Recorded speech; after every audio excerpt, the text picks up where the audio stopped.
Les logiciels de génie civil sont-ils à l'origine des multiples effondrements que nous avons dans notre environnement? Donc c'est la question que je me suis posée en regardant les multiples commentaires que je reçois au quotidien sur la page. Et aujourd'hui, on va aborder ce sujet qui est capital, qui touche non seulement les professionnels du domaine, mais aussi beaucoup d'étudiants qui sont en train d'embrasser le domaine. Quelle est la part de responsabilité de l'utilisation des logiciels dans les effondrements que nous avons? On va lire ensemble cette question que j'ai reçue, ce commentaire que j'ai reçu sur l'une de nos publications.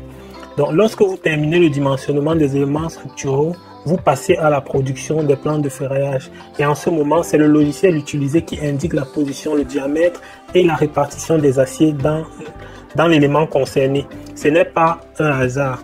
Ne confondons pas les réalisations de la rue et celles faites dans le respect des résultats des études. C'est pour cela que le poste de ferrailleur n'est pas à négliger.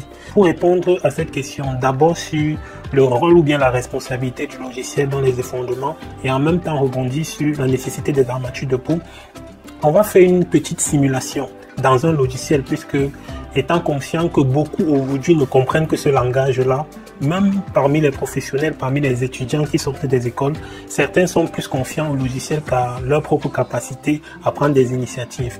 Donc on va faire une petite simulation très rapide dans un logiciel pour nous permettre de comprendre le rôle du logiciel, la responsabilité du logiciel et aussi, par la même occasion, l'impact que peut avoir une modification d'un plan sur un chantier, ou plutôt la nécessité des armatures de peau pour compléter la dernière vidéo.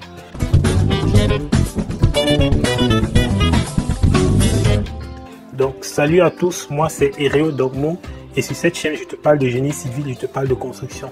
Si c'est une thématique qui t'intéresse, tu peux t'abonner et tu partages. Et si vous souhaitez vous faire accompagner dans vos projets de construction, n'hésitez pas à nous écrire inbox. Alors pour comprendre quelle est la responsabilité du logiciel, nous allons faire une petite simulation sur un logiciel que nous avons choisi et ce que nous allons faire est vrai pour n'importe quel logiciel de calcul de structure. Donc, dans ce logiciel, nous avons déjà modélisé une poutre de portée 4,5 avec une section de 0,2 x 0,45. Donc sur cette poutre, on a appliqué une charge aléatoire. Donc c'est pas ça le plus important. La modélisation elle est faite, on lance le calcul. Donc, à l'issue du calcul, qu'est-ce que le logiciel nous dit? Le logiciel nous dit qu'on a 6 aciers en partie basse et 3 aciers en partie haute. Maintenant, selon le commentaire que nous avons ici, qui dit que lorsqu'on finit de calcul, c'est le logiciel utilisé qui indique la position, le diamètre, la répartition. Donc, ce commentaire donne l'impression que c'est le logiciel qui est responsable et qui est garant de ce résultat.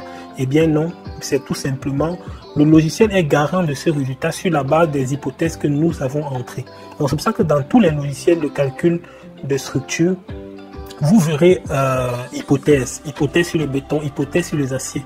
Donc, pour comprendre ceci, que le logiciel n'a aucun rond, on va aller dans les hypothèses sur les aciers et notamment sur les armatures de peau.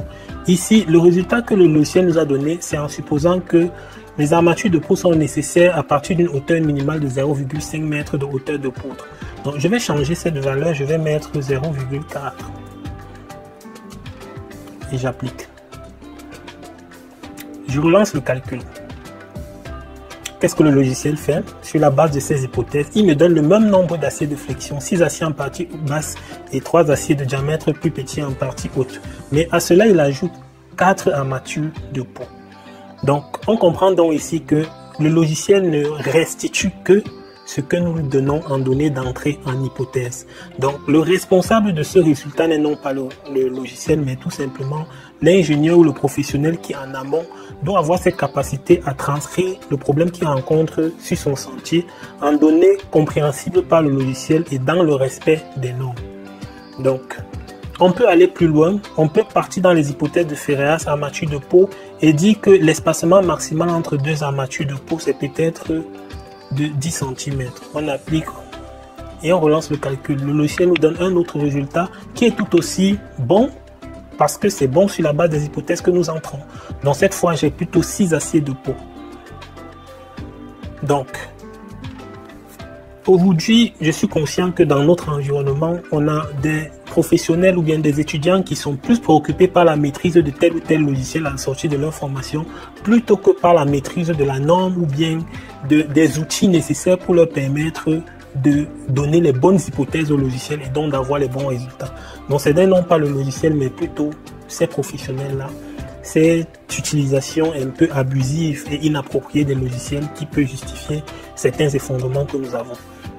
Donc, je vais revenir à la situation initiale et profiter pour rebondir sur la précédente vidéo où on parlait justement de la nécessité des armatures de peau. On voit que ici, le calcul nous a permis de comprendre sur la base des hypothèses qui sont censées être des hypothèses qui respectent les normes. Sur la base de ces hypothèses, nous n'avons pas besoin des armatures de peau dans ces poutres. Mais certains praticiens sont habitués à avoir des armatures de peau. Il va recevoir ce plan, il va prendre le deuxième lit d'acier qui est là et les faire remonter dans la poutre. Donc ce que je disais, c'est qu'en faisant ça, on est en train de diminuer la capacité portante de la poutre parce que si on veut les armatures de peau, on peut les ajouter, mais sans diminuer les armatures de flexion. Donc cette vidéo est donc un appel à tous les professionnels et surtout aux étudiants. Soyez focalisés non pas sur la maîtrise de tel ou tel logiciel, mais plutôt sur votre capacité à fiabiliser les données d'entrée que vous donnez au logiciel. Donc si à un moment donné, vous n'êtes pas sûr des données d'entrée, soyez-en sûr, c'est que le résultat qui va avec n'est pas un bon résultat et forcément ça peut avoir de graves conséquences pour vos ouvrages. Si ce type de contenu vous intéresse, merci de partager et de vous abonner massivement. À très bientôt pour une prochaine vidéo de l'instant Génie Civil. Ciao.